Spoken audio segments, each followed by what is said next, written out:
For Eleanor Vance, a woman whose name was synonymous with unimaginable wealth, every object had a price. From skyscrapers in Manhattan to private jets, her world was a catalogue of acquisitions. But in the hushed elegance of a Michelin-starred restaurant, her eyes fell upon a simple silver locket worn by a waitress struggling to make ends meet. In that instant, the billionaire's carefully constructed empires of steel and glass crumbled, replaced by a flood of tears and a memory she had buried for 50 years. What was it about this cheap piece of jewelry that could shatter the composure of one of the world's most powerful women? The answer would unravel a story of lost love, forced sacrifice, and a secret that money could never buy. Eleanor Vance moved through the world with a quiet, practiced authority. At 82, her posture was impeccable, her silver hair styled in a flawless chignon, and her eyes, the color of a stormy sea, missed nothing. Tonight she was dining at Aria, San Francisco's most exclusive restaurant, a place where the tasting menu cost more than the monthly rent for most of the city's inhabitants.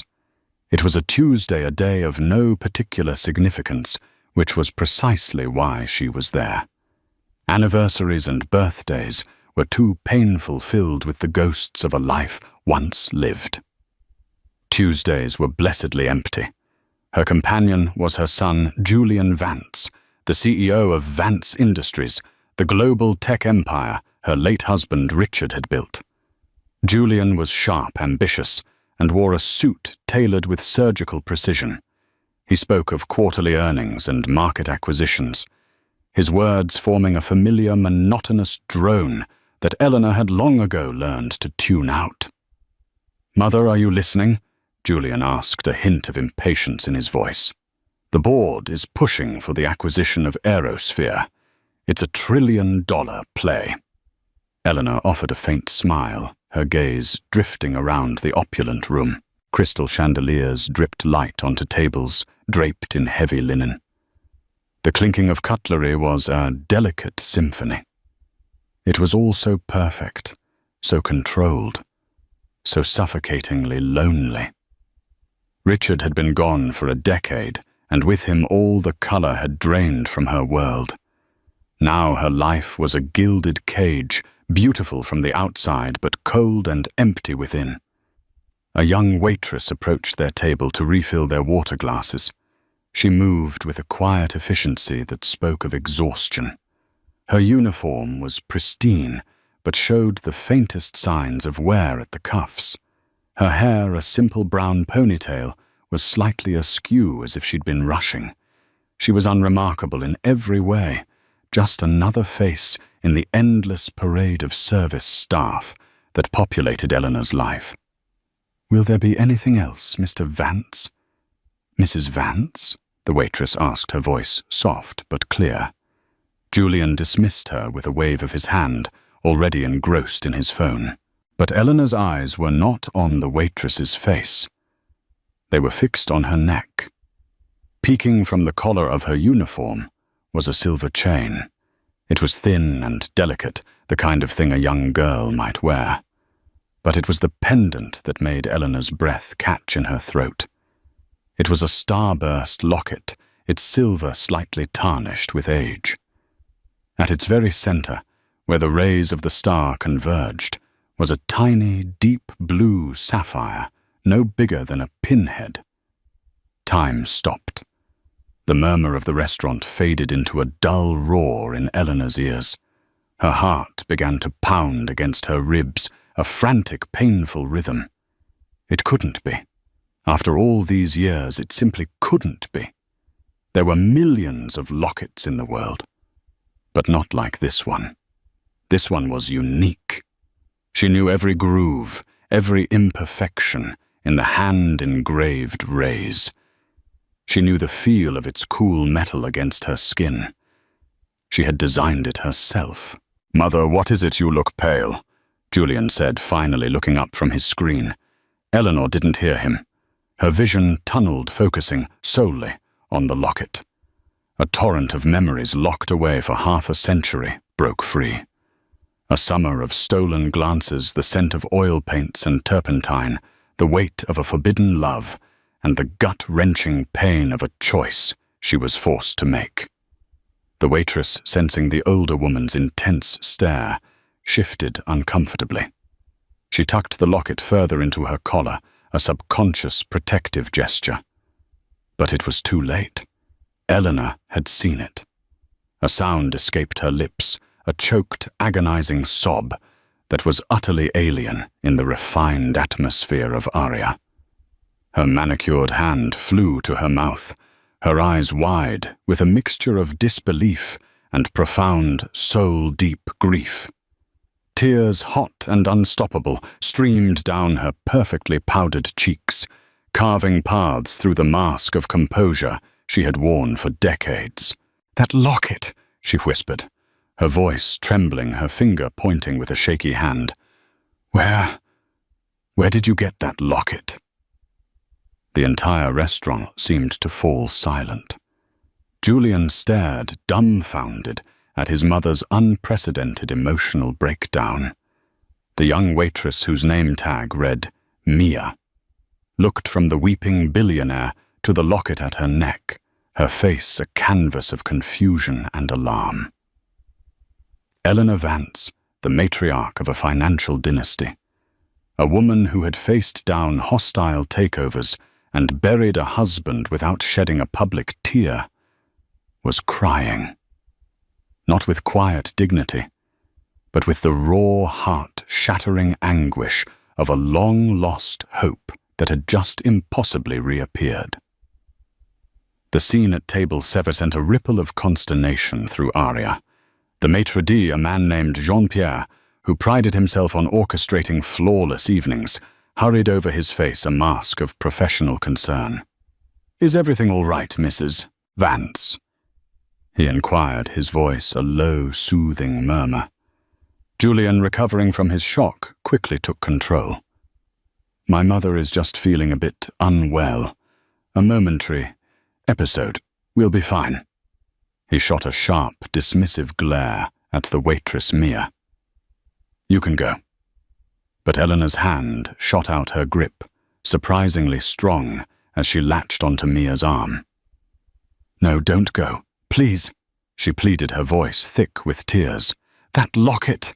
I must know about it." Mia stood frozen, a deer in the headlights. The attention of the entire room was on her. She was acutely aware of her worn shoes, the pen stain on her apron, and the immense, unbridgeable gulf between her world and that of the woman holding her arm. It was my mother's," Mia stammered, her voice barely a whisper. "She gave it to me." "Your mother?" Eleanor's eyes searched Mia's face, looking for a resemblance, a clue, anything. "What is her name? Where is she?" Julian intervened, his tone firm. "Mother, this is hardly the time or place. You're causing a scene." He pried his mother's fingers from Mia's arm and turned to the young woman. "My apologies. My mother is tired. She mistook your necklace for something else." He pulled out a thick black card holder. "For your trouble." He tried to press several $100 bills into her hand.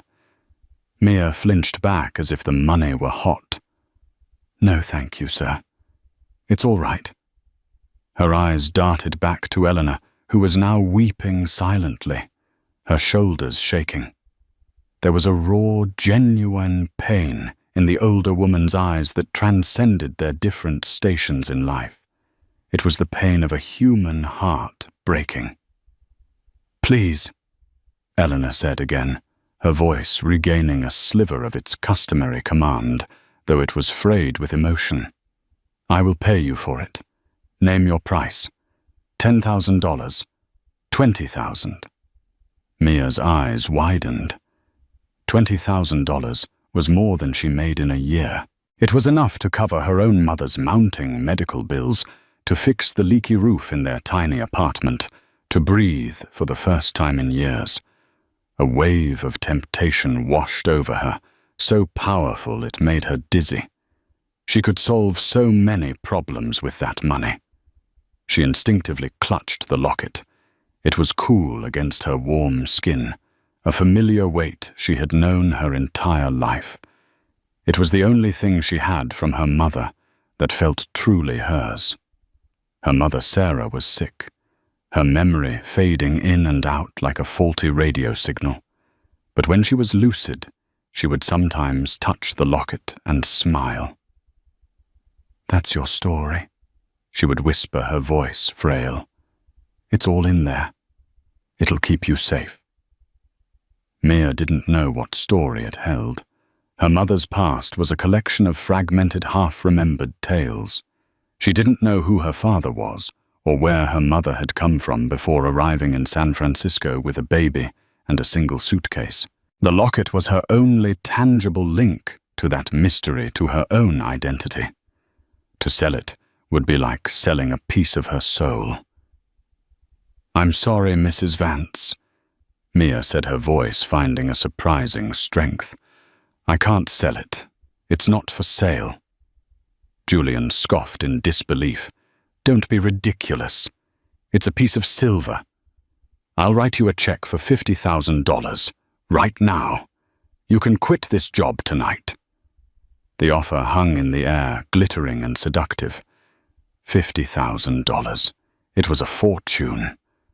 But as Mia looked at Eleanor, she saw not a billionaire trying to buy a trinket, but a woman desperate to reclaim a piece of her past. And Mia, who had so little of her own past to hold on to, understood that sentiment perfectly. "No," she said more firmly this time. "My answer is no. I'm very sorry for your distress." She gave a slight formal bow. "If you'll excuse me, I need to get back to my work." With that, she turned and walked away, her heart hammering in her chest. She could feel the stares of every patron, hear the whispers. She fled to the relative safety of the kitchen, her hands shaking so badly she had to grip the edge of a stainless steel counter to steady herself. Back at the table, Julian was furious. The audacity! A $50,000 offer for some cheap bauble, and she refuses. "She's playing you, Mother. She'll come back tomorrow with a lawyer demanding $1 million. But Eleanor wasn't listening. Her gaze was fixed on the kitchen door, through which Mia had disappeared. The girl's refusal hadn't angered her. It had intrigued her. It confirmed the locket's value was not monetary.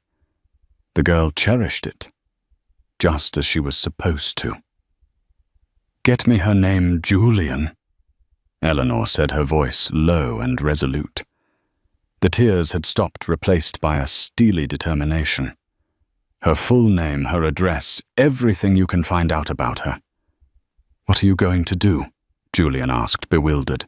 Eleanor dabbed her eyes with a linen napkin, her composure slowly returning like armor being reassembled piece by piece. "If she won't sell a memory," she said, her voice dangerously quiet, "then I shall have to buy her story." The next morning, the sterile quiet of Eleanor Vance's penthouse apartment was disrupted by the arrival of a man named David Harrison. Harrison was a private investigator, a man whose nondescript appearance belied a formidable talent for unearthing secrets. He was discreet, efficient, and expensive, the best in the business. Eleanor, dressed in a silk morning robe, sat opposite him in her vast, sun-drenched living room, which offered a panoramic view of the Golden Gate Bridge. The emotional storm of the previous night had passed, leaving behind an unsettling calm and a singular, obsessive focus. "I want to know everything about her," Eleanor stated, her voice devoid of its earlier fragility. "Amelia Russo. She works at Aria. Find out where she lives, who her family is, what her circumstances are. Be thorough, but be invisible. I don't want her to know she's being watched." "Understood, Mrs. Vance," Harrison said, making a few notes in a small leather-bound book. Julian, who had been listening from the doorway, stepped into the room. "This is absurd, Mother. You're paying a man thousands of dollars to investigate a waitress. If you want the necklace, our legal team can draft an offer she can't refuse, or we can find its provenance, claim it as a stolen family artifact." "It wasn't stolen." Eleanor snapped her gaze sharp. "And this is not about the locket anymore. It is about the girl. There was something in her eyes, Julian, a resilience, and she refused your money. That is not the behavior of a common opportunist." "It's the behavior of a clever opportunist," Julian countered. "She knows she has you on the hook. She's waiting for a bigger offer." Eleanor fell silent, her gaze drifting towards a small, dust-free bookshelf in the corner of the room. It was out of place amongst the modern art and designer furniture. It held old leather-bound volumes of poetry and several worn books on art history. Julian never paid them any mind, but for Eleanor, that corner was a shrine. While Harrison gathered his instructions and departed, Eleanor walked over to the bookshelf. Her fingers traced the spine of a book titled The Renaissance of Light. She pulled it from the shelf. Tucked inside was a faded black-and-white photograph, its edges soft with time. It showed a much younger Eleanor, her hair long and unbound, her smile radiant and unburdened. Her arm was linked with that of a young man with intense dark eyes and a paint-smudged shirt. He was handsome, with a wild energy that seemed to leap from the photograph. His name was Thomas Reed. The locket hadn't been a gift from her late husband, Richard. Richard had given her diamonds, emeralds, entire real estate portfolios. He had given her a life of unimaginable luxury and security. But he had never given her the locket. The locket was from Thomas. He had been a painter, a brilliant, penniless artist, living in a tiny studio in North Beach. Eleanor, then a young heiress, from a suffocatingly strict and old money family, had met him during a rebellious visit to a local art gallery. Their love affair was a whirlwind, secret, passionate, and doomed from the start. Her parents would never have approved of a match so far beneath her station. Thomas had crafted the locket himself, melting down his grandfather's silver cufflinks. He had hammered and shaped the metal engraving, the starburst pattern, with his own tools. The tiny sapphire he'd told her he'd traded a painting for. "It's the color of your eyes when you look at my art," he'd said, his voice full of a sincerity that Richard, for all his power, could never muster. Their love had a consequence. A baby. A daughter. The memory still had the power to steal her breath. Her parents had been furious, their disappointment a cold, crushing weight. They had orchestrated everything. She was sent away to a private clinic in a remote part of the state.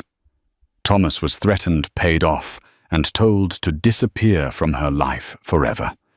He had tried to fight it, but he was no match for the power and influence of her family. Eleanor was allowed to hold her baby only once, a beautiful, perfect little girl. Before the agency took her, Eleanor had pressed the starburst locket into the infant's swaddling clothes, a desperate, silent promise that she would one day find her. She named her Lily, but her parents had covered their tracks too well. The adoption was sealed anonymous. By the time Eleanor was free from her family's control, married to the kind and powerful Richard Vance, who offered her a respectable escape, all trails to her daughter had gone cold. She had hired investigators over the years, but they had found nothing. Eventually, the pain became a dull, constant ache, a ghost she learned to live with. Until last night. Seeing that locket had ripped open the 50-year-old wound. Could it be a coincidence? A replica? No. She knew in her bones it was the one, which meant that the waitress, Amelia Russo, was somehow connected to her lost Lily. The intercom buzzed, pulling her from her reverie. "Mrs. Vance, Mr. Harrison is on the line. He says he has some preliminary information of interest." Eleanor's hand trembled as she picked up the phone. "Yes, Mrs. Vance." Harrison's voice was professional and clipped. "Amelia Russo lives at 14B Orchard Street in the Mission District. She's the sole caregiver for her mother, Sarah Russo. I'm looking into Sarah now. But the interesting part is the finances. They're in significant medical debt, Miss. Russo works 2 jobs, the dinner shift at Aria and a morning shift at a diner called The Daily Grind. Her mother's condition, it appears to be degenerative, neurological. The bills are overwhelming." Eleanor sank into a chair. The girl wasn't a clever opportunist holding out for more money. She was desperate. She had refused $50,000, a sum that could have eased her burden immensely out of pure sentiment. "Thank you, Mr. Harrison," Eleanor said, her voice strained. "Keep digging. I want to know everything about Sarah Russo."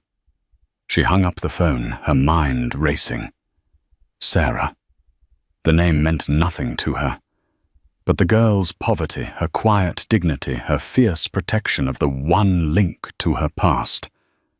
It was all starting to form a picture, one that was both terrifying and filled with an impossible flickering hope. Julian Vance did not share his mother's sentimental intrigue.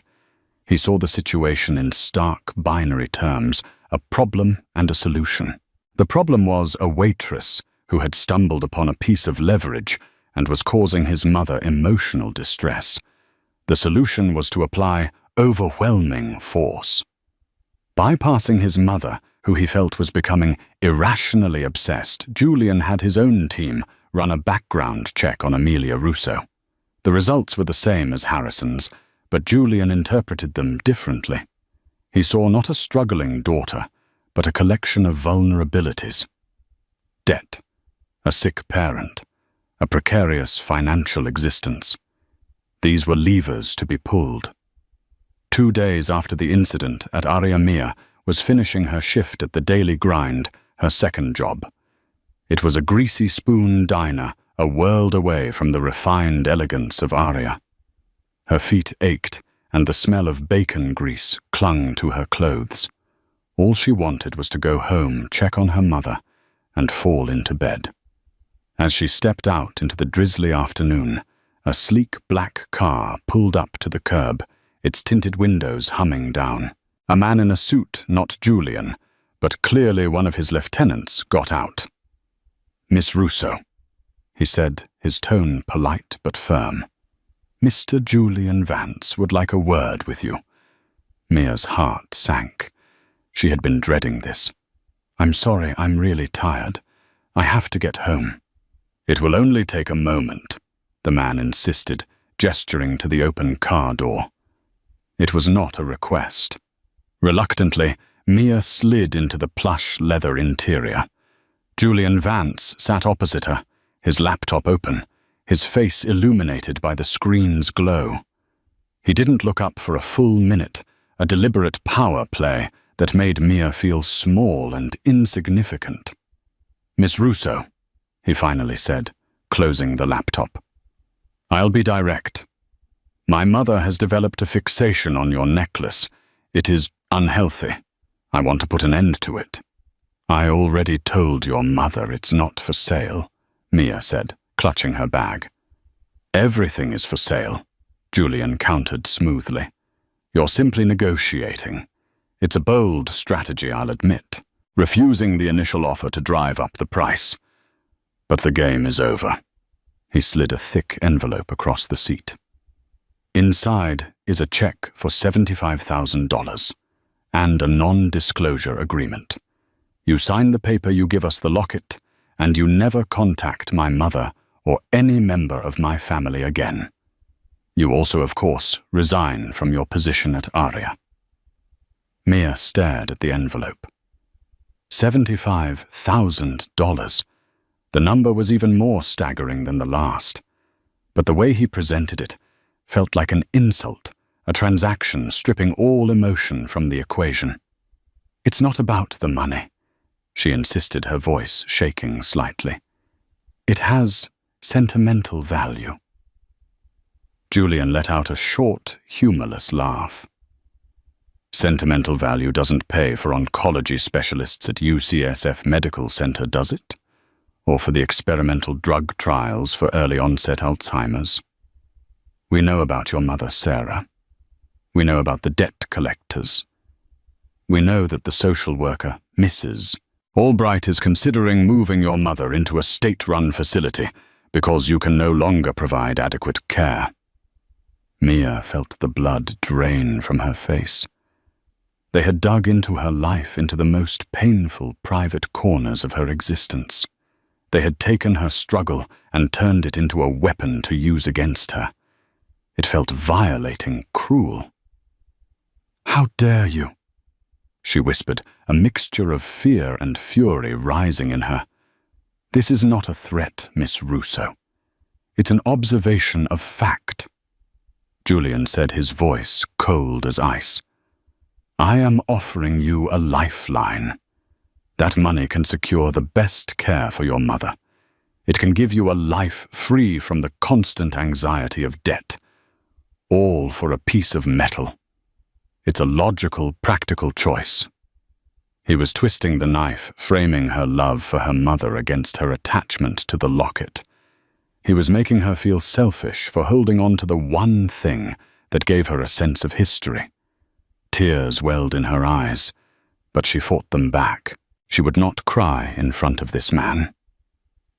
She thought of her mother, of the fear in her eyes during her bad days, and the brief, beautiful moments of clarity.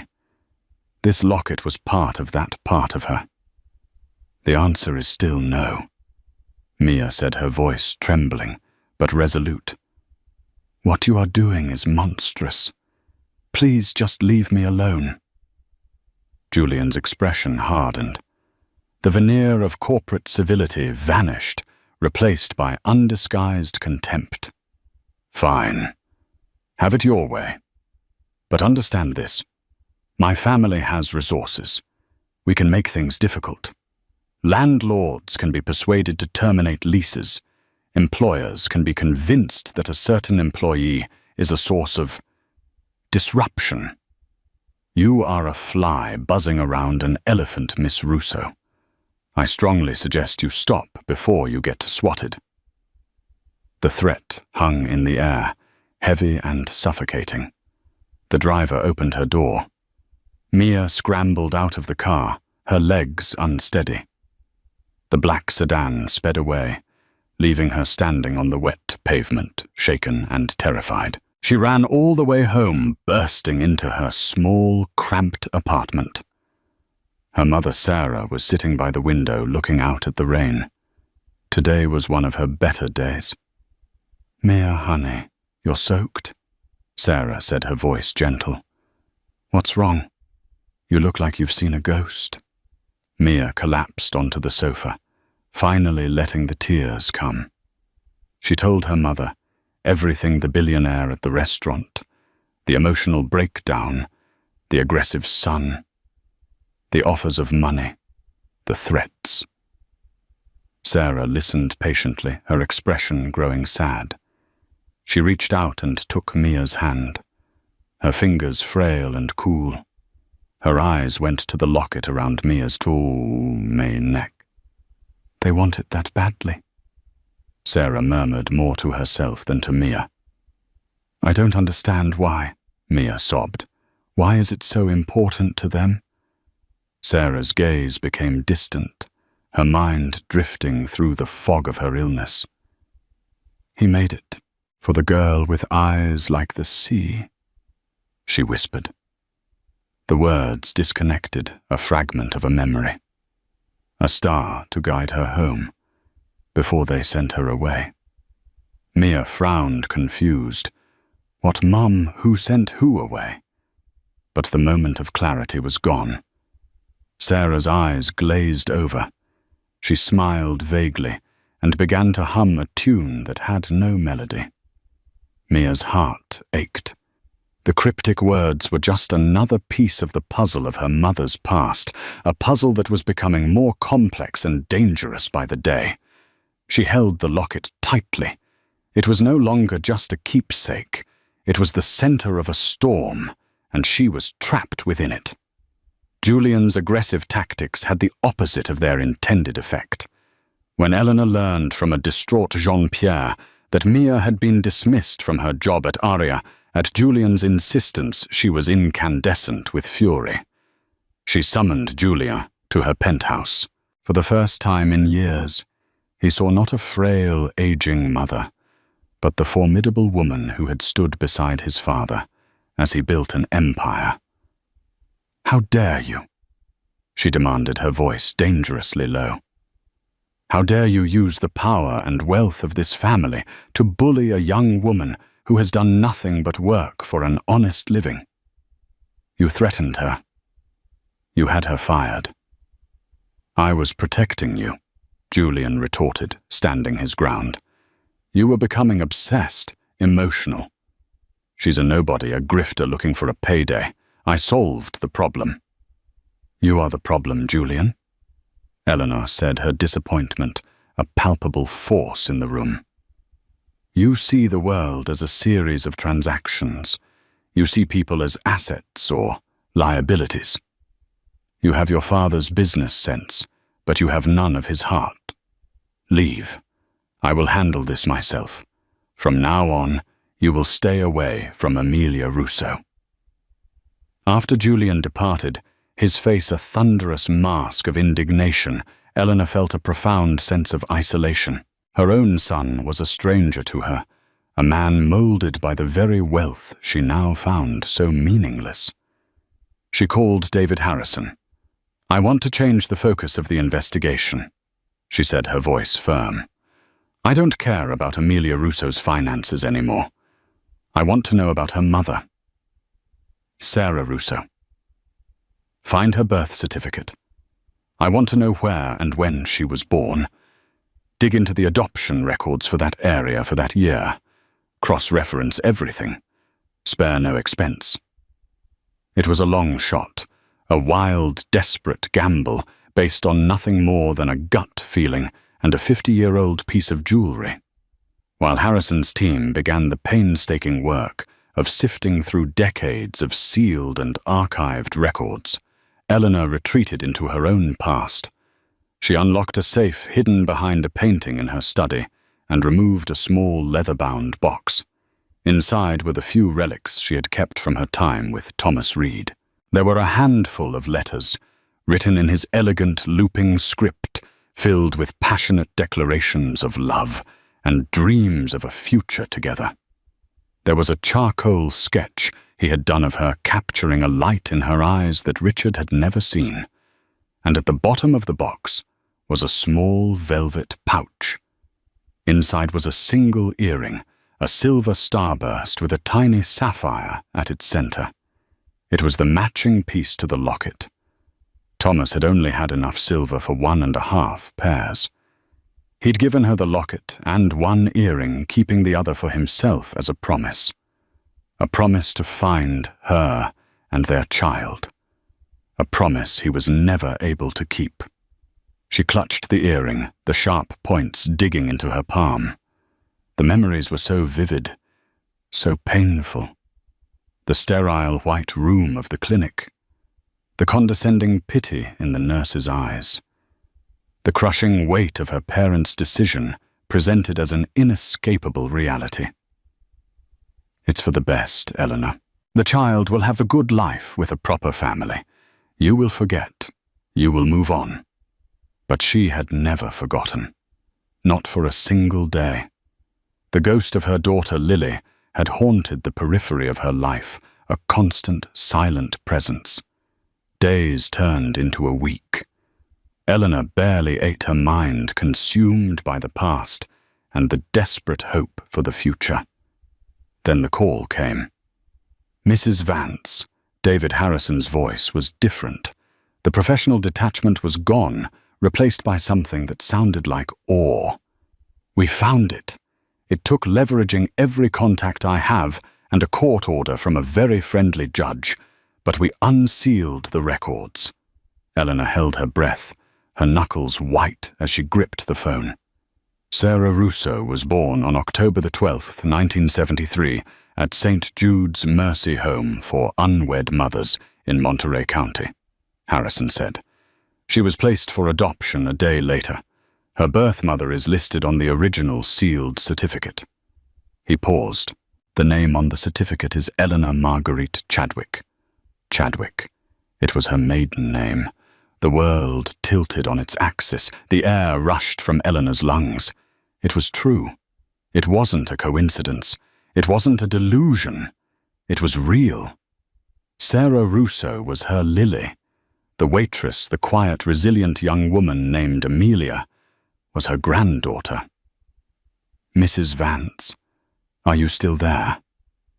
Harrison's voice was full of concern. Yes, Eleanor whispered, tears blurring the panoramic view from her window into a smear of blue and gold. Yes, I'm here. A lifetime of grief and longing crested within her, not as a wave of sorrow, but as a tidal wave of impossible earth-shattering joy. She had found her. After 50 years of searching, a waitress in a restaurant had unknowingly brought her daughter back to her. There's more, Harrison said gently.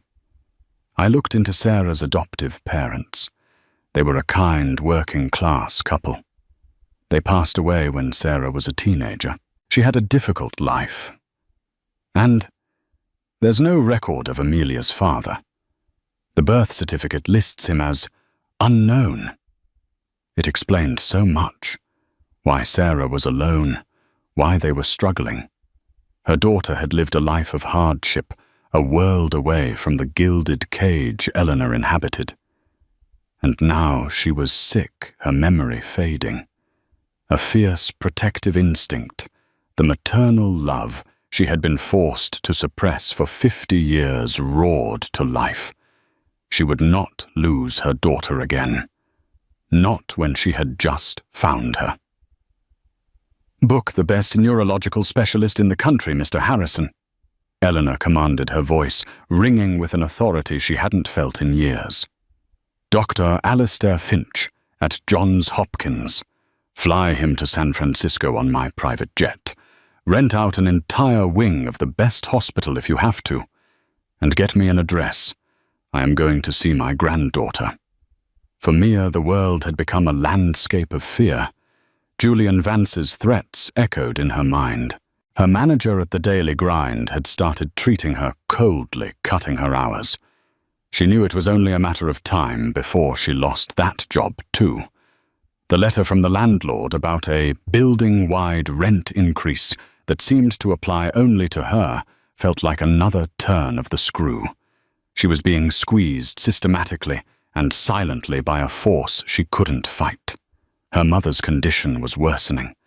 The moments of lucidity were fewer and farther between. Mia spent her days terrified, feeling the walls closing in. The $75,000 she had refused now seemed like a foolish, prideful mistake. What was a piece of jewelry compared to her mother's well-being? One afternoon, as she was helping her mother with her lunch, Sarah's eyes suddenly cleared. She looked at Mia with a focus that had become heartbreakingly rare. "Mia," she said, her voice weak but clear. "The locket. Let me see it." Surprised, Mia took it off and placed it in her mother's palm. Sarah's frail fingers traced the starburst pattern, just as Eleanor's had in her memories. "My mother gave this to me," Sarah whispered. "Not the woman who raised me, my real mother. I never met her. They told me she was very young and her family was very powerful. They made her give me away." Mia leaned in her heart, pounding. Her mother had never spoken of this so clearly before. "What else, Mom? What did they tell you? Just that she loved me," Sarah said, a tear rolling down her cheek. "She left this for me.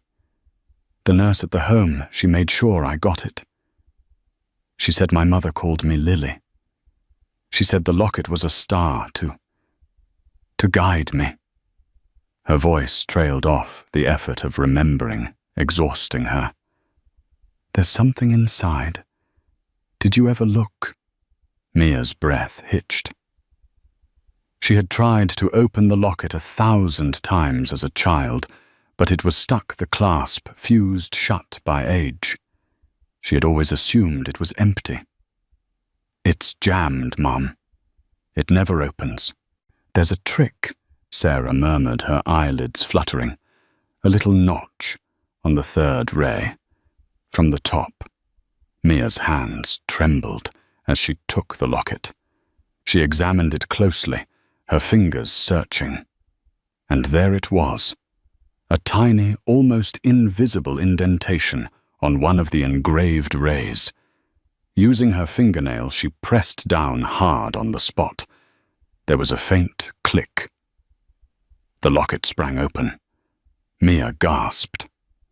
Tucked inside the two halves were two tiny, perfectly preserved secrets. On one side, protected by a sliver of glass, was a minuscule, faded photograph.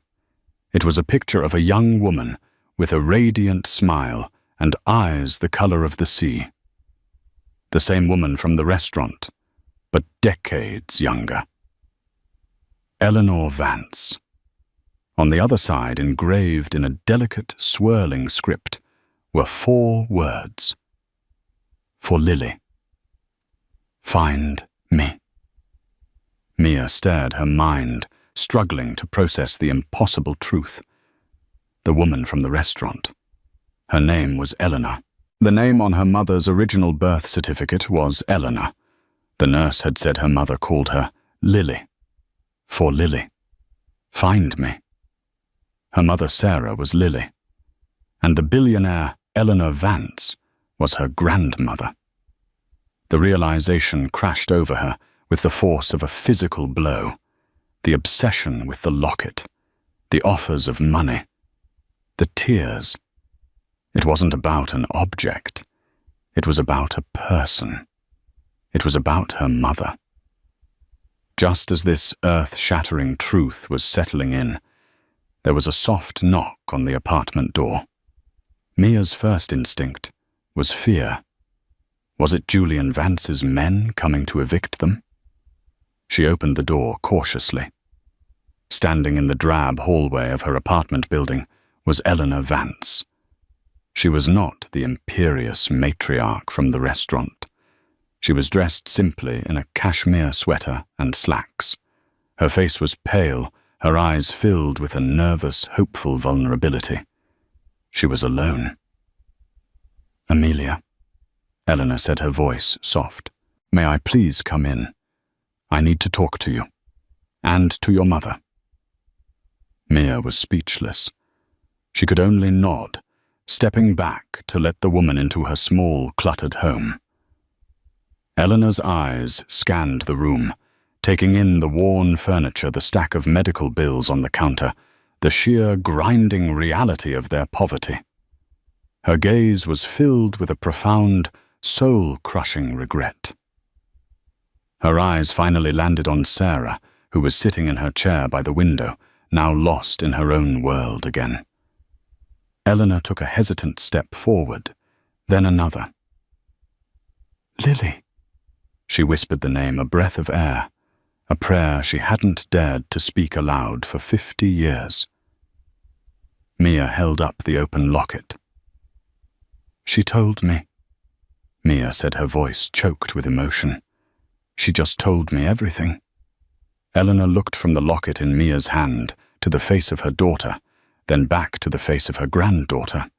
The resemblance was undeniable, the same determined set of the jaw, the same strength in the eyes.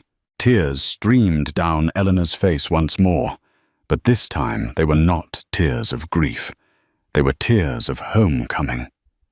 I found you. Eleanor breathed, her voice breaking. Oh, my darling girl, after all this time, I finally found you. She reached out, not for the locket, but for Mia's hand, her touch gentle and warm. The gulf between the billionaire and the waitress vanished, erased by a truth that had been hidden in a silver starburst for half a century. The air in the small apartment was thick with the weight of 50 years. It was a sacred space, a bubble of time where past and present had finally converged. Eleanor knelt by Sarah's chair. Her manicured fingers, which had signed billion-dollar contracts, now trembled as they gently stroked the hair of the daughter she had only ever held in her memory. She whispered the name Lily, a soft rhythmic chant, as if the sound itself could bridge the chasm of their lost decades. For a fleeting moment, Sarah's clouded eyes seemed to focus on her, and she leaned into the touch, a deep instinctual comfort overriding the fog of her illness. Mia stood a few feet away, the open locket still warm in her hand. The world had tilted its colors, shifting into new, unrecognizable hues. She was no longer just Mia Russo, the perpetually exhausted waitress swimming against a tide of debt. She was Amelia, the granddaughter of Eleanor Vance, the living link between a painful secret past and a future she couldn't begin to comprehend. The revelation was a dizzying mix of shock relief and a profound, bone-deep sorrow for the life her mother could have had. She looked at the two women, a tableau of reunion so raw and powerful it felt like a dream, and her own tears began to fall silently. This fragile, holy moment was shattered by a sound from the hallway. Heavy, purposeful footsteps, followed by a sharp, authoritative rap on the door that was less a knock and more a demand. Mia flinched, her fear of Julian Vance and his shadowy influence rushing back. Before she could move, the door was pushed open with enough force to make it bang against the wall. Julian Vance stood on the threshold, his face a mask of cold, controlled fury. He was flanked by two broad-shouldered men in dark, impeccably tailored suits, their presence instantly sucking the warmth from the room. They were not bodyguards. They were instruments of power, men who solved problems with quiet, unshakable efficiency. Julian's eyes swept across the scene, his gaze dripping with contempt. He noted his mother kneeling on the floor of this squalid apartment, the sick woman in the chair, and Mia, whom he saw as the architect of this whole charade. "I knew it," he spat the words slicing through the quiet room. He strode forward, his expensive leather shoes scuffing on the worn linoleum. "I knew you were a predator. It's a masterful performance, I'll give you that. You find a lonely old woman, discover some obscure detail of her past, and then you weave this elaborate, pathetic fantasy." He stopped directly in front of Mia, towering over her. How much did it take to convince her 100,000 too? What's the going rate for a fabricated family history these days? Mia shrank back, intimidated, but also ignited by a spark of defiance. "You don't understand," she began, her voice barely a whisper. "Oh, I understand perfectly," Julian interrupted, his voice dangerously low. "I understand that my mother is vulnerable, and you are a parasite who has attached herself to this family's wealth. Well, the game is over." He turned to his mother. "Mother, we are leaving. Now. These men will handle this transaction. They will retrieve your property and ensure Miss Russo understands the legal consequences of extortion." He nodded sharply at one of the men who took a step towards Mia, his hand outstretched for the locket. "They will do no such thing. Julian." Eleanor's voice cut through the air like a shard of ice. She rose to her feet with a grace that defied her age, planting herself firmly between Julian's man and Mia. She was no longer the weeping, fragile woman from the restaurant or the remorseful mother on her knees.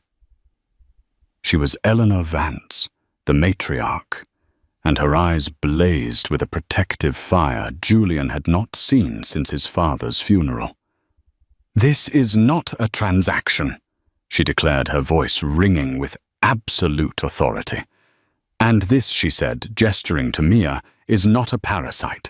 This is my granddaughter, Amelia, and this woman," her voice broke with emotion as she pointed to Sarah, "is my daughter Lily." Julian let out a sharp, incredulous laugh. "Daughter, granddaughter, mother.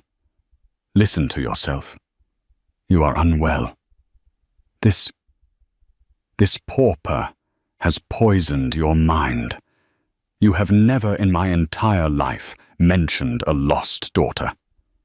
"Because I was made to feel ashamed," Eleanor's voice boomed, startling them all with its power. "Because my parents, your grandparents, decided that the family name was more important than a baby girl. They cared more for appearances and their social standing than for their own child's heart. I was 17. Julian. I was a scared girl in love with a man they deemed unsuitable, and they tore my life apart. They sent me away, they took my baby, and they threatened the man I loved until he disappeared forever. They told me to forget, to move on, to bury the shame. And for 50 years I have lived with that ghost." She took a step closer to her son, her gaze unwavering. "You are just like them. You see a problem, and you throw money or threats at it. You cannot fathom that something's value could be anything other than monetary. You look at Amelia, and you see a poor waitress. I look at her, and I see a young woman with more integrity and love in her heart than you have ever shown. I offered her a fortune, Julian, a life-changing sum of money that could have solved every one of her problems. And she refused. She refused because this locket, my locket, the one I placed in my daughter's blanket, meant more to her than all the money in the world." Eleanor's gaze was relentless. "You tried to destroy her. You had her fired. You threatened her housing, used the full weight of the Vance name to crush a girl who had nothing. And still she protected her mother's only keepsake. She protected my daughter's legacy without even knowing what it was." Silence descended, thick and heavy. Julian stared at his mother, the absolute conviction in her voice shaking the very foundations of his reality. Mia, emboldened by Eleanor's defense, held up her hand, the locket open in her palm. The light from the window caught the tiny faded photograph of the young, smiling Eleanor. Julian's eyes were drawn to it, to the undeniable proof. He saw the face of his mother before she was his mother, a girl full of a light he had never known. He saw the inscription, "For Lily. Find me." His carefully ordered world, a world of spreadsheets and market values, of clear wins and losses fractured. The cold logic that had been his armor for so long shattered against the irrefutable truth of this emotional, messy human story. He looked from the locket to Mia, and for the first time, he didn't see a pauper. He saw a young woman with his mother's eyes. He looked at the frail, sick woman in the chair and saw not a prop in a scam, but his aunt, a member of his family who had lived a life of hardship, while he had lived in unimaginable privilege. The magnitude of the family secret of the injustice hit him with the force of a physical blow. His entire identity was built on a lie of omission. The fury drained from his face, replaced by a ghastly pallor. The arrogance in his posture collapsed, leaving him looking suddenly younger and lost. He started, but no words came. What could he say? He had been monstrous. He had wielded his power with cruelty, all in the name of a truth that was utterly false. Shame, a foreign and corrosive emotion, burned in his gut. He couldn't bear to look at his mother's disappointed face or at the quiet dignity of the girl he had tried to break. Without another word, he turned on his heel and walked stiffly out of the apartment. He brushed past his trilliant, confused men, leaving them in the doorway. "Go," Eleanor commanded them, her voice quiet but firm. They glanced at each other, then retreated, closing the door softly behind them, sealing the new family within the quiet walls of the apartment. The storm had passed. In the ensuing silence, Mia finally let out a shuddering breath she didn't realize she'd been holding. Eleanor came to her, taking the locket and Mia's hand in her own. "He will come around," she said, though her voice lacked conviction. "Or he won't. It doesn't matter. What matters is us. Now." With a newfound purpose, Eleanor pulled out her phone.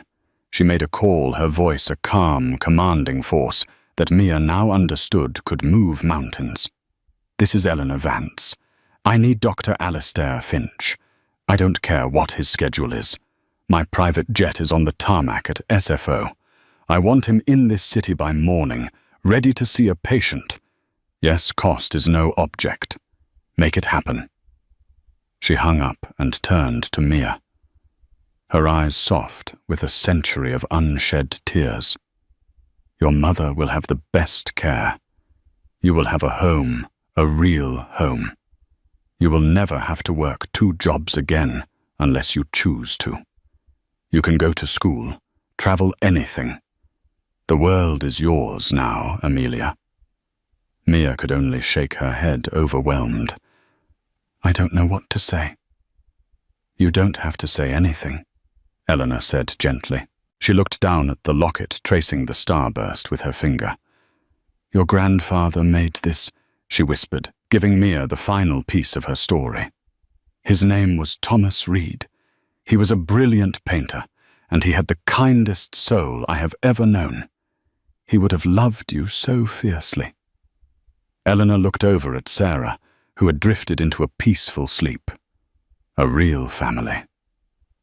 After a lifetime of loneliness in a palace of gold, Eleanor had finally found her home in a cramped 2-room apartment with a daughter lost to time and a granddaughter she never knew she had. The Vance fortune of stocks and steel was vast, but it was nothing compared to this. This was the real inheritance. This was the inheritance of the heart. In the end, it wasn't Eleanor Vance's billions that healed her broken heart. It was the discovery that the greatest treasure she ever possessed was not something she could buy, but someone she had lost. The story of Eleanor, Mia, and Lily reminds us that family is not defined by wealth or status, but by the unbreakable threads of love that weave through generations, sometimes getting lost, but never truly severed. Mia's simple locket, worthless in a pawn shop, turned out to be priceless, for it held the key to unlocking a 50-year-old secret and reuniting a family torn apart by circumstance. It's a powerful testament to the idea that our true legacy lies in the connections we forge and the love we refuse to forget. If this story of loss and reunion touched your heart, please let us know in the comments below. What would you have done in Mia's position? Don't forget to like this video and share it with someone who appreciates a story about the enduring power of family. And most importantly, subscribe to our channel for more real-life dramas that will move you, inspire you, and remind you of the extraordinary stories hidden within ordinary lives. The Billionaire's deal was just seconds away from being approved, but the shy waitress suddenly spoke up, revealing the hidden Arab trap in the contract. Subscribe now or the algorithm might separate us forever. Like, comment and share to stay connected. Let's begin our story. The mahogany conference table gleamed under crystal chandeliers as Marcus Sterling reviewed the most important contract of his 28-year life. Sterling Tech's Manhattan headquarters buzzed with anticipation.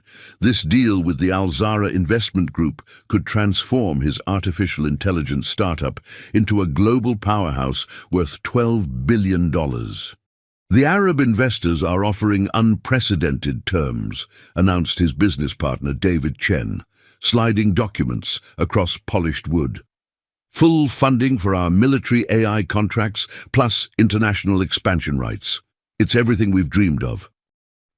Marcus studied the Arabic and English text, his steel-grey eyes scanning numbers that represented 5 years of 18-hour days and sleepless nights.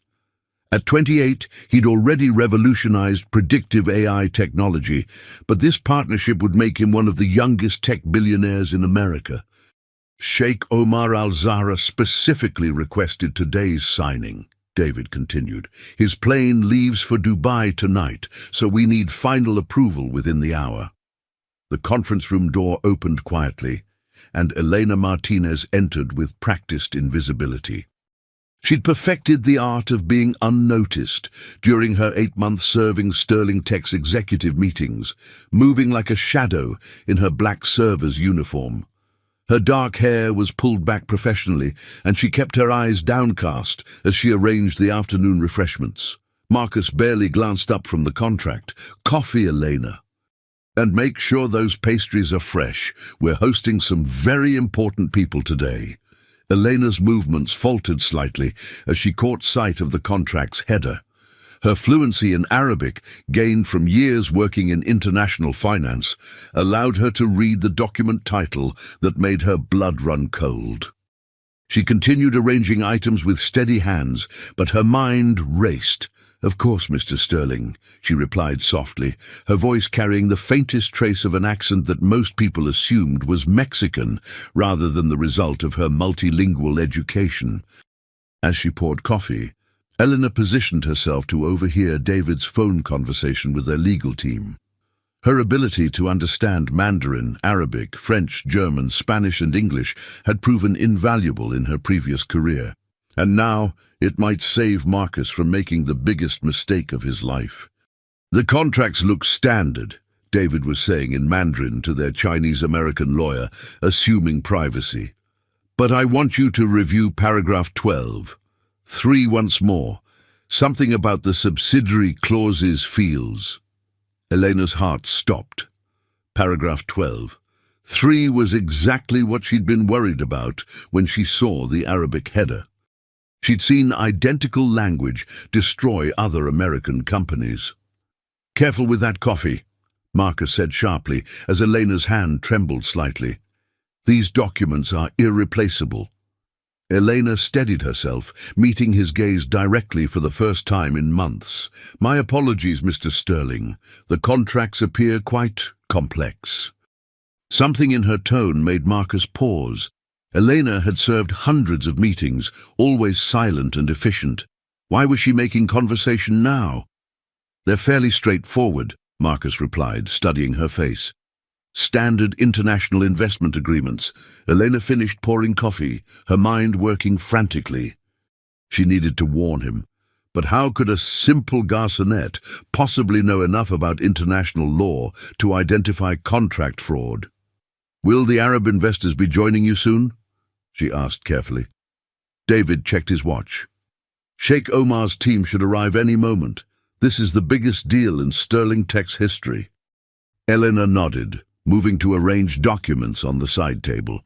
As she organized papers, she deliberately positioned herself near David's phone when it rang again. "Wei?" David answered in Mandarin, then switched to Arabic when he recognized the caller. "Nayam Sheikh Omar?" Elena continued her tasks while listening intently. Sheikh Omar was explaining something about the American technology transfer protocols and ensuring complete subsidiary control. Her blood turned to ice as she understood the true meaning behind the corporate jargon. "Is there anything else?" she asked Marcus, hoping her voice sounded steadier than she felt. Marcus was absorbed in reviewing figures with David. "Just keep the coffee fresh. This meeting could run for hours." As Elena moved toward the door, David's phone conversation shifted to French, discussing les clauses de transfert technologique with someone who was clearly coordinating the legal aspects of the deal. The pieces clicked together in her mind with terrifying clarity. "Mr. Sterling," she said quietly, "perhaps you should have your legal team pay special attention to the subsidiary transfer clauses in paragraph 12. 3. The room fell silent. David's eyebrows shot up, and Marcus turned to stare at her with surprise. "Excuse me?" Marcus's voice carried curiosity rather than anger. "What do you know about contract law?" Eleanor's heart hammered against her ribs. "I simply noticed that the Arabic text in that section doesn't exactly match the English translation. Small discrepancies can sometimes be significant." The audacity of it hung in the air. Marcus rose from his chair, all 6 feet of him radiating the confident authority that had built his company. "You read Arabic?" "Among other languages," Elena admitted, her facade of simple efficiency cracking slightly. "I couldn't help but notice some concerning terminology while serving your previous meetings." Marcus felt the world shift slightly. The quiet waitress who'd been invisible for months had just revealed linguistic skills that could impact a $12 billion deal. "What kind of concerning terminology?" he asked, his business instincts suddenly sharp and focused. Elena glanced at David, who was watching her with undisguised suspicion, then back at Marcus. "The kind that suggests your technology patents would be transferred to Middle Eastern subsidiaries under creative interpretations of international law." David's phone buzzed with an urgent text. He glanced at it and paled. "Marcus, Sheikh Omar is in the lobby with his legal team. They're ready to finalize everything now." Marcus looked between the contract, David's worried expression, and Eleanor's composed face. "David, give us 5 minutes." "But Marcus, they're expecting—" "5 minutes." After David reluctantly left, Marcus circled the table to face Elena directly. "Tell me exactly what you think you discovered." Elena took a deep breath, knowing her next words would either save his company or destroy her carefully constructed new life. Paragraph 12. 3 allows Al-Zahra Investment Group to transfer your AI patents to subsidiary companies in countries that don't recognize American intellectual property protections. Once transferred, they can manufacture and sell your technology without paying you another cent. Marcus felt cold dread creeping up his spine. "And you know this how?" "Because I've seen this exact contract language before," Elena said quietly. "It was used to destroy 3 American tech companies in the past 2 years. The victims thought they were getting investment partners. Instead, they got robbed legally." "Who are you?" Marcus demanded, studying her with new intensity. Elena met his gaze steadily. "Someone who knows that in about 10 minutes, Sheikh Omar Al-Zahra is going to offer you everything you've ever wanted, and I might be the only person in this building who understands what he's really taking in return." Marcus Sterling stared at Elena, his analytical mind racing through possibilities. "You're telling me that the most prestigious investment group in the Middle East is planning to steal my company?" "I'm telling you to read paragraph 12(3) very carefully," Elena replied, moving to the contract and pointing to specific lines. "This clause here in Arabic translates to irrevocable technology transfer upon subsidiary activation." But the English version says collaborative technology sharing for mutual benefit." Marcus leaned over the document, acutely aware of Elena's proximity and the subtle scent of her perfume. "The English sounds harmless. That's the point. In international law, Arabic takes precedence in Middle Eastern courts when there's a translation dispute. If they activate subsidiaries in Qatar or Saudi Arabia, your patents transfer immediately and permanently." The implications hit Marcus like a physical blow. They're using semantic manipulation to commit legal theft. Exactly. And once they have your military AI technology, they can sell it to hostile governments while you face prosecution for technology leaks you never authorized. Marcus straightened, studying Eleanor with growing amazement and attraction. The shy waitress had vanished, replaced by someone who clearly understood complex international law. "How do you know so much about corporate espionage?" Elena hesitated, clearly weighing how much to reveal. "I used to work in international mergers and acquisitions. Before, circumstances forced me to start over." "What kind of circumstances?" "The kind that involved discovering your own firm was facilitating exactly these types of fraudulent deals." Marcus felt pieces clicking together. "You were a lawyer, corporate attorney specializing in international technology transfers. I also have an MBA in global finance and speak 6 languages fluently." Elena's professional mask slipped slightly. "I was very good at my job until I realized what my job actually was." The conference room door opened, and David returned looking frazzled. "Marcus, Sheikh Omar is getting impatient. His legal team wants to begin the signing ceremony immediately." Marcus glanced at Elena, then back at David. "Tell them we need 30 more minutes for final review." 30 minutes? David's voice pitched higher. "They've been planning this for months. If we delay now, then they'll wait," Marcus said firmly. "Or they'll leave. Either way, we're not signing anything until our legal team reviews every translation." David shot Elena a suspicious look. "Marcus, what's going on? You were ready to sign an hour ago." "An hour ago, I didn't know there were translation discrepancies in the contract." "Translation discrepancies?" David's confusion was obvious. "The Al-Zahra Group provided certified translations. Their reputation is impeccable." Elena stepped forward slightly. "Mr. Chen, have you personally verified the Arabic translations, or are you relying on their certified versions?" David's face flushed with irritation. "I don't speak Arabic. That's why we use certified translators." "Who provided the certified translators?" Elena asked quietly. "The Al-Zahra Group, naturally. They have their own legal team for—" David stopped mid-sentence as the implications dawned on him. Marcus felt the temperature in the room drop several degrees. "They provided their own translators for a contract that benefits them?" "That's standard practice in international deals," David said weakly.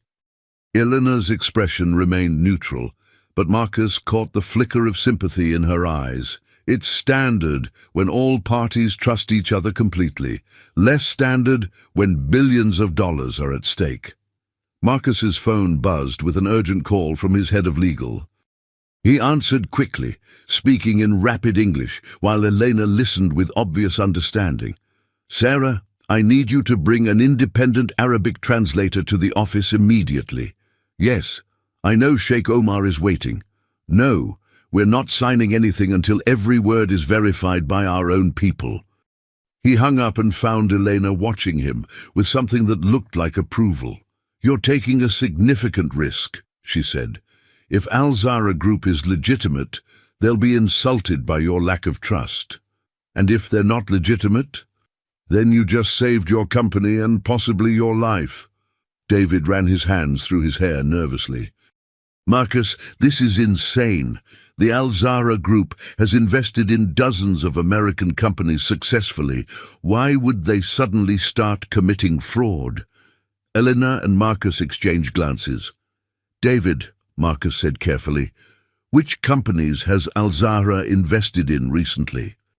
"TechFlow Solutions, Quantum Dynamics, and Advanced AI Systems," David rattled off proudly. "All successful partnerships." Elena's face went pale. "Mr. Chen, you might want to check the current status of those companies." "What do you mean?" "I mean call their CEOs and ask how their partnerships are working out." David's confident expression wavered. He pulled out his phone and dialed TechFlow's main number. After several minutes of transfers and holds, his face went white. "TechFlow Solutions filed for bankruptcy 3 months ago," he whispered. Their CEO says Al-Zahra activated subsidiary clauses and transferred all their patents to Qatar-based companies. The silence in the room was deafening. Marcus felt a mixture of rage and gratitude as he realized how close he'd come to destroying everything he'd built. "Elena," he said quietly, "you just saved my company." "Not yet," she replied. "Sheikh Omar's team is still here, and they're not going to leave quietly when they realize their plan failed. Men who orchestrate $12 billion frauds don't typically accept defeat gracefully." Marcus moved closer to her, drawn by her intelligence and the undeniable chemistry sparking between them. "What do you suggest?" Elena's eyes met his, and he saw calculation mixed with something warmer. "We need to document everything and contact the FBI before they can destroy evidence. But first, you need to decide if you trust me enough to let me help you catch them." "Why would you want to help me?" Elena's professional composure cracked slightly, revealing vulnerability underneath. "Because watching you work these past months, I've seen that you're one of the few CEOs who actually cares about your employees and your country. You don't deserve to be destroyed by people like Sheikh Omar." Marcus stared at her, seeing her clearly for the first time. The simple uniform couldn't hide her intelligence or the elegant strength in her bearing. "Who are you really, Elena?" Before she could answer, the conference room door burst open. Sheikh Omar Al-Zahra entered with 3 men in expensive suits, his smile not quite reaching his eyes. "Mr. Sterling," Sheikh Omar said smoothly, "I hope you're ready to make history. My legal team is eager to finalize our partnership." Marcus felt Elena tense beside him. The game was about to begin, and everything depended on how well they could play it. Sheikh Omar Al-Zahra commanded attention the moment he entered the room. Tall and distinguished, with silver threading through his black hair, he moved with the confidence of someone accustomed to closing billion-dollar deals. His entourage included 2 lawyers and a man who was clearly security, though he wore the same expensive suit as the others. "Sheikh Omar," Marcus stepped forward, extending his hand, while acutely aware of Elena's presence behind him. "Thank you for your patience with our final review process." "Of course," Omar replied, his handshake firm and his English accent impeccable. "Due diligence is the mark of a careful businessman. I trust everything meets your satisfaction?" Marcus glanced meaningfully at Elena, who had seamlessly returned to her role as invisible staff, arranging papers at the side table. "Actually, we've discovered some questions about the translation accuracy in certain clauses." Omar's smile remained fixed, but Marcus caught the micro-expression of irritation that flashed across his face. "Translation questions? I assure you, our legal team employs only the most qualified certified translators." "I'm sure they do," Marcus replied smoothly. "However, our legal counsel insists on independent verification for all foreign language contracts. Company policy." Elena moved closer to the refreshment table, positioning herself where she could overhear while appearing to focus on her duties. Her heart raced as she recognized the subtle shift in Omar's demeanor, the predator realizing his prey might not be as helpless as expected. "Perhaps we could address specific concerns," suggested Dr. Khalil Mansour, Omar's lead lawyer. "I personally oversaw every translation to ensure absolute accuracy." David, still shaken by his conversation with TechFlow Solutions, spoke up nervously. "We're particularly interested in paragraph 12, 3 regarding subsidiary technology transfers." The temperature in the room seemed to drop several degrees. Elena watched Omar's reflection in the polished conference table surface, noting how his jaw tightened almost imperceptibly. "Ah, yes," Omar said carefully. "The collaborative technology sharing provisions, quite standard for international partnerships of this scope." Elena's phone, set to silent mode, buzzed with a text message. She glanced at it discreetly and felt her blood run cold. The message was in Arabic. The woman is listening. Eliminate the problem. Moving with practiced stealth, Elena slipped the phone back into her pocket and continued arranging documents. But her mind raced. Someone in Omar's team had noticed her unusual attention to their conversation. Marcus, meanwhile, was studying the contract with new eyes. Sheikh Omar, this clause about irrevocable technology transfer upon subsidiary activation, could you explain how that differs from the English version about collaborative sharing? The silence stretched for several heartbeats too long. Omar's lawyers exchanged glances that Elena recognized as silent communication between conspirators. I believe there may be some confusion about technical legal terminology, Dr. Mansour said smoothly. Perhaps if we reviewed the documents together. That won't be necessary, Marcus interrupted. Our independent translator should arrive within the hour. We can clarify everything then. Omar's mask of polite patience began to slip. Mr. Sterling, surely you understand that my schedule is quite demanding. Delaying this signing could complicate our timeline significantly. Eleanor felt the walls closing in. Omar's security man had positioned himself near the door, and she noticed him speaking quietly into a nearly invisible earpiece. Whatever was happening, it was escalating beyond contract negotiations. Marcus, David whispered urgently, maybe we should consider. The conference room phone rang, interrupting David mid-sentence. Marcus answered with a sharp Sterling. Eleanor couldn't hear the other side of the conversation, but she watched Marcus's face go pale as he listened. After a moment, he hung up and looked directly at Omar. That was the FBI, Marcus said quietly. They're investigating reports of corporate espionage involving technology transfers to Middle Eastern subsidiaries. Apparently, several American companies have filed complaints about fraudulent investment schemes. The mask finally dropped from Omar's face completely. Mr. Sterling, I hope you're not suggesting. I'm not suggesting anything, Marcus replied. I'm simply informing you that federal agents will be here within 30 minutes to examine all contracts and documentation related to our potential partnership. Elena saw Omar's security man touch his earpiece again and speak in rapid Arabic. Execute contingency plan 3. Eliminate all witnesses. Her blood turned to ice. These weren't just white-collar criminals. They were prepared to use violence to protect their operation. Moving with careful precision, Elena approached Marcus under the pretense of refilling his coffee. As she leaned close to pour, she whispered in barely audible Spanish, Están armados, planean matarnos. They're armed. They plan to kill us. Marcus's hand stilled on his coffee cup, but he gave no other sign he'd heard her warning. Instead, he looked up at Omar with a businessman's smile.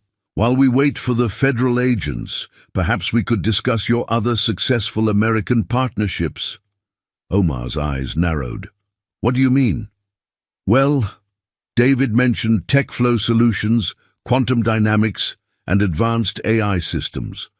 I'd love to hear about their experiences with the Al-Zahra group. Elena continued serving coffee while watching the security man's hand drift toward his jacket. She needed to warn Marcus more explicitly, but with Omar's team monitoring every movement, one wrong word could trigger violence immediately. Instead, she deliberately knocked over the sugar bowl, sending packets scattering across the conference table and onto the floor. As everyone's attention focused on the clumsy accident, she caught Marcus's eye and mouthed silently, "Gun." Marcus's training in crisis management kicked in. Without changing his expression, he pressed the building's security alert button hidden beneath the conference table. "I'm so sorry," Elena said loudly, kneeling to collect the scattered sugar packets. "How clumsy of me." "Perhaps," Omar said, his voice carrying new menace, "we should conclude our business more privately, away from unnecessary distractions." Elena felt the security man's attention focus on her like a laser. She'd been identified as a threat, and Omar's team was preparing to eliminate everyone who could expose their operation. Marcus stood slowly, projecting calm authority while his mind raced through escape scenarios. "Gentlemen, I think it's best if we wait for federal agents to arrive. I'm sure they'll be very interested in hearing about your innovative partnership structures." Omar's smile turned predatory. "Mr. Sterling, I'm afraid federal agents won't be arriving today. You see, some situations require more direct solutions." The security man's hand moved inside his jacket just as the conference room doors burst open. 3 FBI agents in tactical gear flooded in, weapons drawn. "Federal agents, nobody move!" Elena collapsed against the conference table in relief as Omar's team realized their elaborate scheme had crumbled. But as handcuffs clicked around Omar's wrists, she caught the Sheikh's final words, spoken in Arabic with chilling precision. "Find Elena al-Rashid. This isn't over." Her blood froze as she realized her carefully constructed identity had been blown. Omar knew exactly who she was and why she'd been able to expose his plans so effectively. Marcus was beside her instantly, his hand steady on her arm. "Elena, are you all right?" She looked up at him, seeing concern and something deeper in his grey eyes. "Marcus, there's something else I need to tell you, about why I really knew so much about their operation." "Later," he said firmly. "Right now, we're both safe. That's what matters." But Elena knew their safety was temporary. Omar's network was vast, and his threat had been very specific. The shy waitress named Elena Martinez was about to disappear forever. The question was whether Elena al-Rashid would survive what came next. The FBI safe house in Queens felt like a fortress and a prison simultaneously. Marcus Sterling paced the hardwood floors, while Elena sat at the kitchen table, translating documents the federal agents had seized from Omar's hotel suite. 3 days had passed since the conference room confrontation, and the investigation was revealing the true scope of the Al-Zahra Group's operation. "They've stolen technology from 17 American companies in the past 4 years, Agent Sarah Martinez announced, entering with fresh coffee and manila folders. "Your quick thinking saved not just Sterling Tech, but potentially prevented a massive security breach affecting military AI systems." Marcus glanced at Elena, who looked exhausted despite her composed exterior. "What about Omar's threat? Are we safe here?" "The Al-Zahra Group is more than just corporate espionage," Agent Martinez replied grimly. "We've discovered connections to arms trafficking and technology sales to hostile governments. Sheikh Omar won't give up easily, especially since Elena can identify key players in their network." Elena looked up from the documents, her dark eyes reflecting strain. "There's something else you need to know. Omar called me Elena al-Rashid for a reason." Marcus felt his world shift again. "Al-Rashid? That's not your real name either." "It's my birth name," Elena said quietly.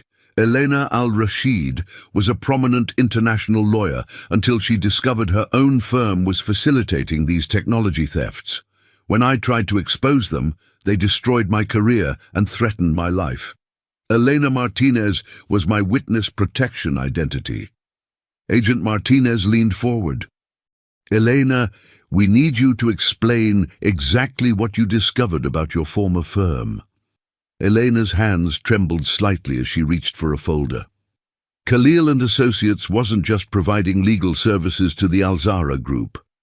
We were creating the fraudulent contracts, establishing the subsidiary companies, and facilitating the technology transfers. I spent 3 years unknowingly helping them steal billions in American intellectual property. Marcus sat beside her, drawn by her obvious pain. "When did you realize what was happening?" 18 months ago, I was reviewing contracts for a client called Quantum Dynamics. The subsidiary transfer clauses were identical to ones I'd drafted for other clients, but the technology being transferred was military-grade encryption software. Eleanor's voice grew steadier as she spoke. I started investigating and discovered that every contract I'd worked on had resulted in American companies losing their most valuable assets. "What did you do?" Agent Martinez asked. "I copied everything: contracts, email communications, bank transfer records. Then I confronted my boss, Dr. Khalil Mansour." Elena's laugh was bitter. "He offered me a promotion and $1 million bonus to forget what I'd discovered."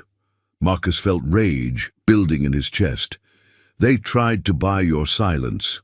When I refused, they tried intimidation. When that failed, they tried to have me killed." Eleanor met Marcus's eyes, and he saw the fear she'd been hiding.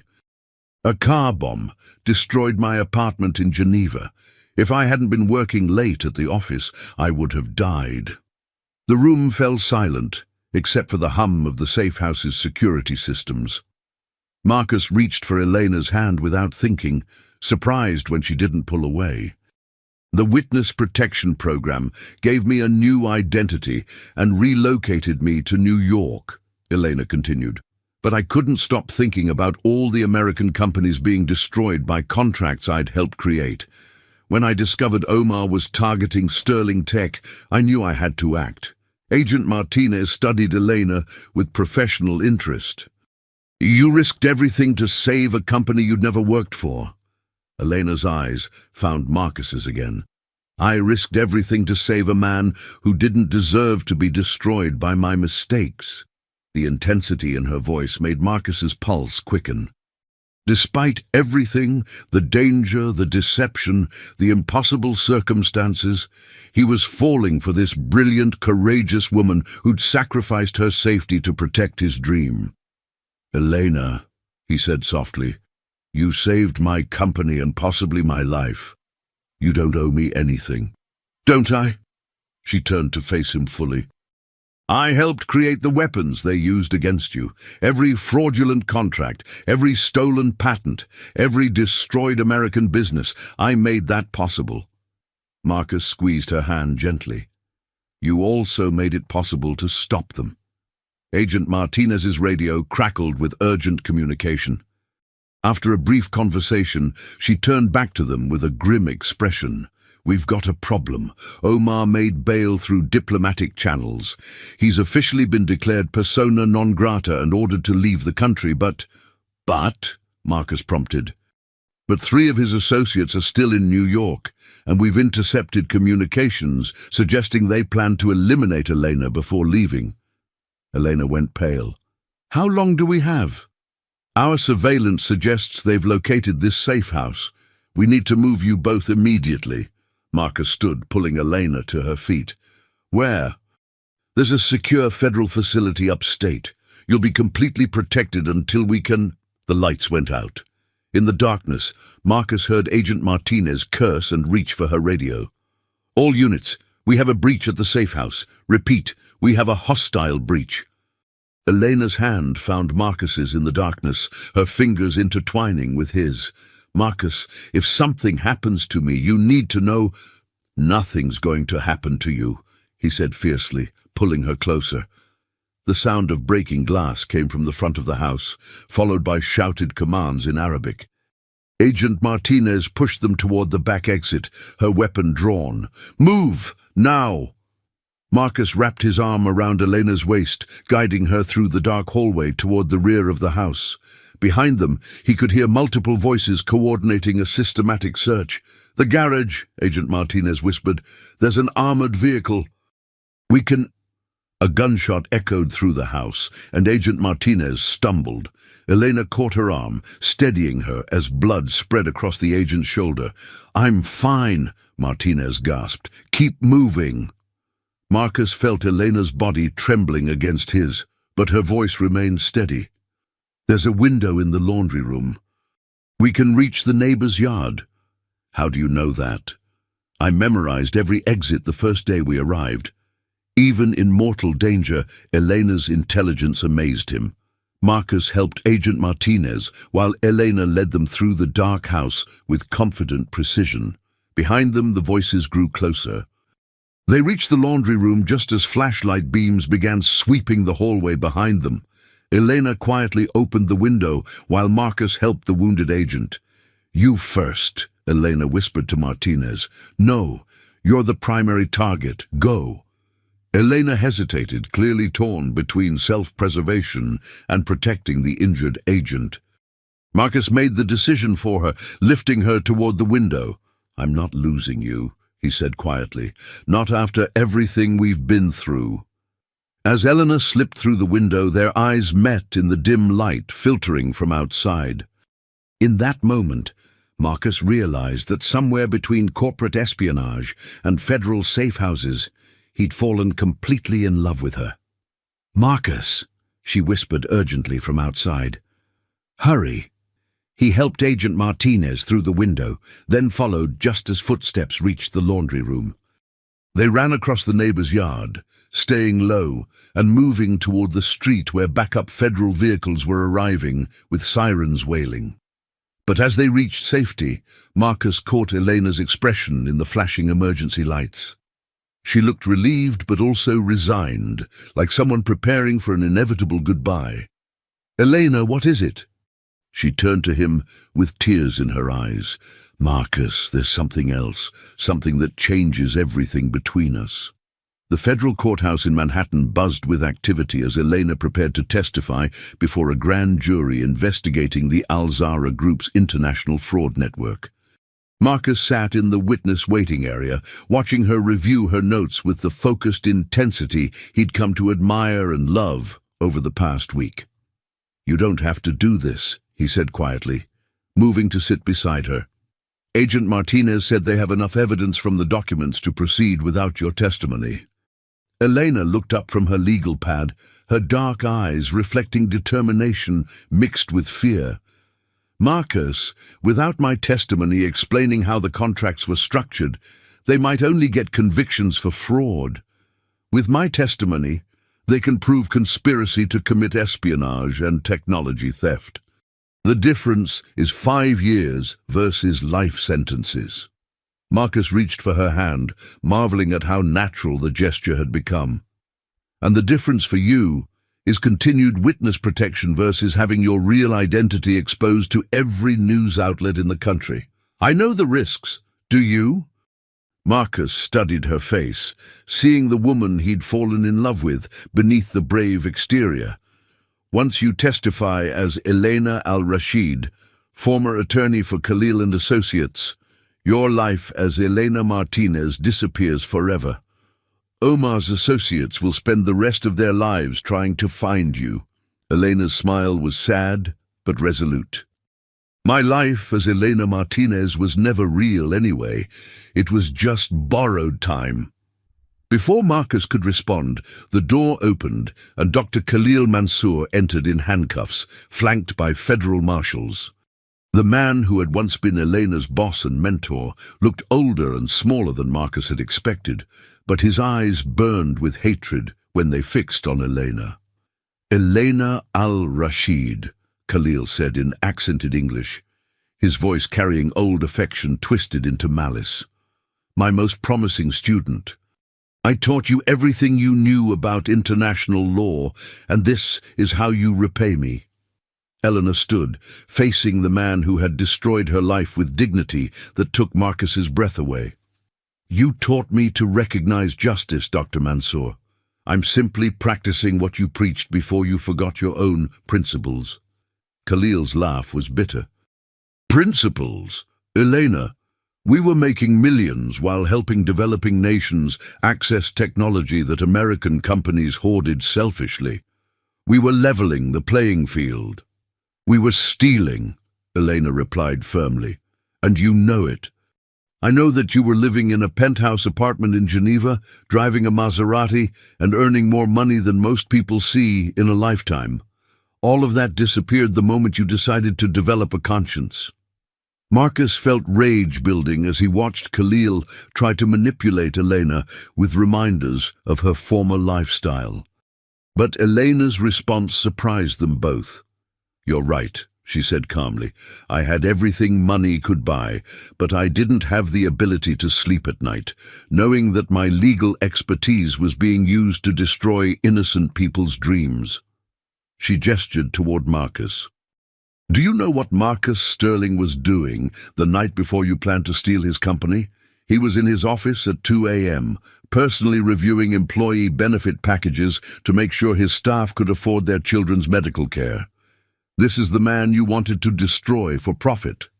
Khalil's eyes shifted to Marcus with cold assessment.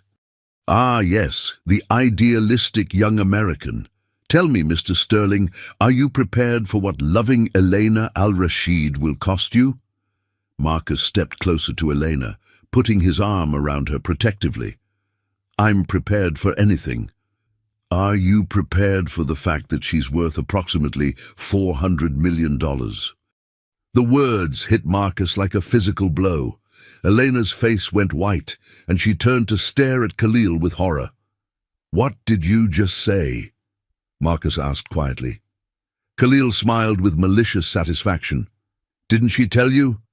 Elena al-Rashid isn't just a brilliant attorney. She's the sole heir to the al-Rashid shipping fortune. Her father's business empire is worth nearly $500 million, all of it sitting in Swiss accounts, waiting for her to claim it. Marcus felt the floor shift beneath his feet. Elena? Elena's voice was barely above a whisper. Marcus, I can explain. The only reason she was working for our firm, Khalil continued, clearly enjoying their shock, was because her father wanted her to understand international business before inheriting his empire. She was never a regular employee. She was an heiress playing at being a lawyer. Marcus stepped back slightly, his mind reeling. You're a billionaire. I was supposed to be, Elena said, tears forming in her eyes. But when I discovered what Khalil's firm was really doing, I couldn't claim money that had been earned through association with criminals. I've been living on witness protection stipends because I refused to access funds that might be connected to stolen technology. The complexity of her sacrifice hit Marcus like a tidal wave. She hadn't just given up her career and safety, she'd given up a fortune to expose the truth. Elena, he said softly, why didn't you tell me? Because I knew how you'd react, she replied, her voice breaking. You built your company from nothing. You're proud of earning everything yourself. How could I tell you that I was born into wealth beyond anything you've achieved? Khalil laughed cruelly. She's right to worry, Mr. Sterling. Can your masculine pride handle being with a woman who could buy your little company 12 times over? Marcus felt anger surge through him, not at Elena, but at Khalil's attempt to destroy what they'd built together. Dr. Mansour, you clearly don't understand what kind of man Elena chose to love. He turned to Elena, cupping her face in his hands. Do you really think I care about money? Elena, you gave up $400 million to save my company and countless others. You're the most selfless, courageous person I've ever met. But the difference between us, Elena began. The difference between us, Marcus interrupted, is that you're better than me in every way that matters. You're smarter, braver, and more principled. If anything, I should be worried about whether I'm good enough for you. Elena's tears spilled over as she saw the sincerity in his eyes. Marcus, I love you. But my money, my family's business, it complicates everything. No, Marcus said firmly, pulling her closer. It doesn't complicate anything. We'll figure it out together. The federal marshals began moving Khalil toward the door, but he called back one final threat. Elena, claiming your inheritance means revealing your location to every one of Omar's associates worldwide. Your father's fortune comes with a target on your back. As the door closed behind Khalil, Elena collapsed against Marcus, overwhelmed by the weight of decisions that would define the rest of their lives. Marcus, she whispered, what if he's right? What if loving me puts you in constant danger? Marcus held her tightly, breathing in the scent of her hair and feeling the rightness of her in his arms. Elena, I've been in danger since the moment I met you, danger of falling completely in love with someone I can't live without. She pulled back to look at him, hope and fear warring in her expression. "What are we going to do?" Marcus smiled, the businessman in him already forming plans. "We're going to testify, put these criminals away forever, and then we're going to build something beautiful together. Your money, my company, our future. We'll figure out the details as we go. And if Omar's network comes after us, then they'll discover that protecting the woman I love is something I'm very, very good at." As Elena smiled through her tears, Marcus realized that every challenge they'd faced had only made him more certain of one thing. Elena al-Rashid was worth fighting for, regardless of the consequences. 6 months later, the Sterling Foundation's inaugural gala filled the grand ballroom of the Plaza Hotel with New York's most influential business leaders, philanthropists, and technology innovators. Marcus Sterling stood at the podium, looking out at an audience that included FBI Director Chen, several federal judges who had presided over the Al-Zahra Group trials, and dozens of CEOs whose companies had been saved by Elena's courageous testimony. "Tonight, we celebrate not just the launch of the Sterling Foundation's Global Education Initiative," Marcus began, his voice carrying easily through the elegant space, "but the power of one person's courage to change the world." In the front row, Elena sat at a table with Agent Martinez, who had recovered fully from her gunshot wound and been promoted to head the FBI's International Corporate Crimes Division. Elena wore an elegant navy gown that Marcus had chosen specifically because it matched her eyes, and she looked every inch the successful businesswoman she'd always been beneath her disguises. "The Sterling Foundation's mission is simple," Marcus continued. "We provide technology, education, and resources to developing nations through legitimate partnerships that respect intellectual property and foster genuine economic growth. We believe that innovation should lift everyone up, not tear anyone down." The applause was thunderous, but Marcus only had eyes for Eleanor. Over the past 6 months, they'd worked together to transform both Sterling Tech and Elena's inherited shipping empire into forces for positive change. The Al-Rashid Shipping Company now focused exclusively on humanitarian aid transport, while Sterling Tech had become a leader in ethical international technology transfer. "But none of this would have been possible," Marcus said, his voice growing warmer, "without the woman who taught me that true strength isn't about building walls around your success. It's about using your success to build bridges for others." Elena's cheeks flushed as the audience's attention turned to her.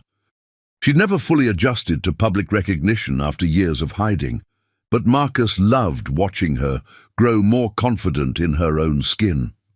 "Elena al-Rashid," Marcus continued, "former attorney, whistleblower, heiress, and the woman who saved not just my company, but my understanding of what it means to be truly successful."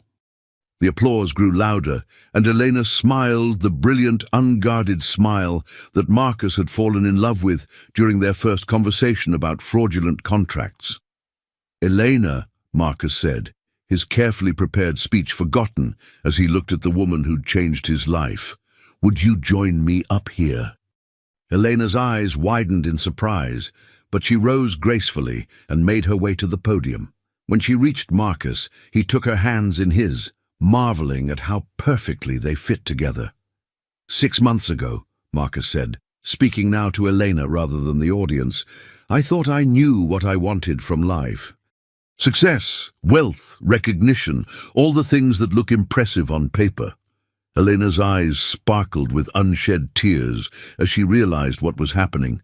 "But you taught me that real success isn't about what you achieve, it's about who you become in the process of achieving it. You made me a better man, a better leader, and a better human being."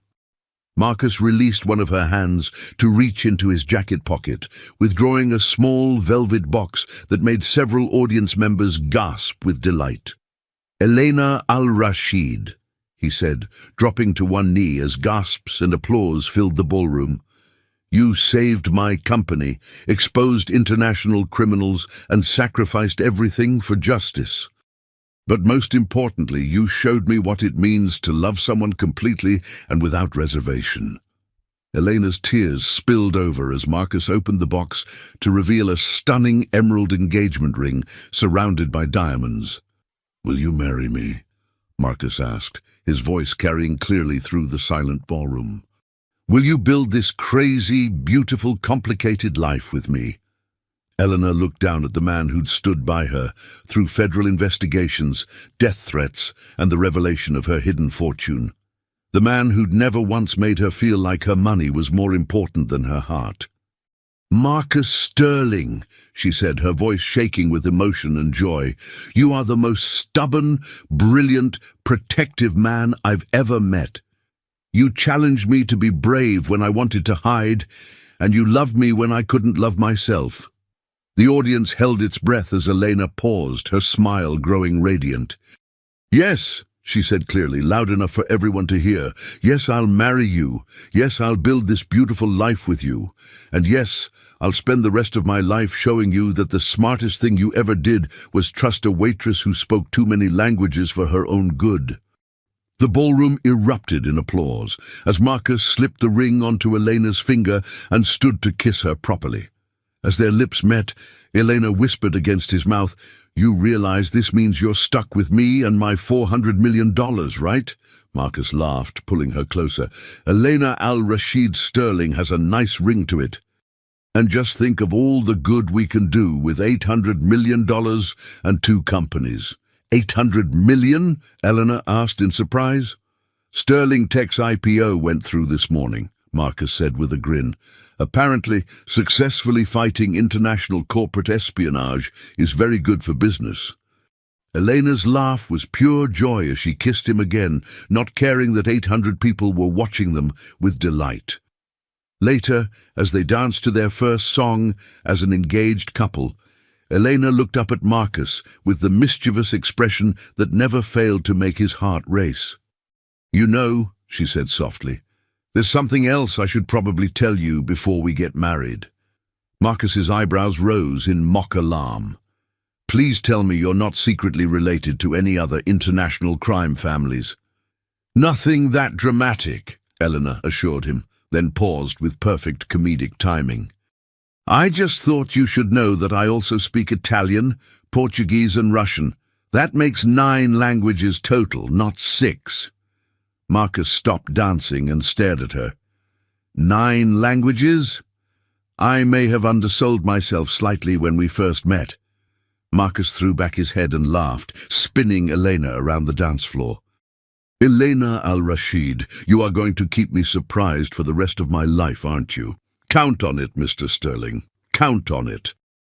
As they danced beneath crystal chandeliers, surrounded by friends and family who'd watched them fight for their love against impossible odds, Marcus realized that the best partnerships, in business and in life, were built on trust, shared values, and the courage to face any challenge together. And if Elena happened to speak 12 languages by their first anniversary, well, that would just make life more interesting. The end. 6 months later, the Sterling Al-Rashid Foundation had opened technology centers in 12 countries. Omar Al-Zara and his associates were serving life sentences in federal prison, and Elena had indeed added 3 more languages to her repertoire. She claimed it was for business purposes, but Marcus suspected she just enjoyed watching his expression when she casually translated yet another conversation he thought was private. Their wedding was held at the Manhattan courthouse, where Eleanor had testified, with Agent Martinez as maid of honor and Judge Chen officiating. Elena wore her grandmother's pearls and carried jasmine flowers. Marcus wore his father's cufflinks and cried during the vows. They honeymooned in Switzerland, where Elena finally claimed her inheritance and immediately donated half of it to international literacy programs. When reporters asked why, she simply said, "Because knowledge should never be hoarded. It should be shared." Marcus Sterling had thought he was building a technology company. Instead, he'd found a partner who helped him build a legacy.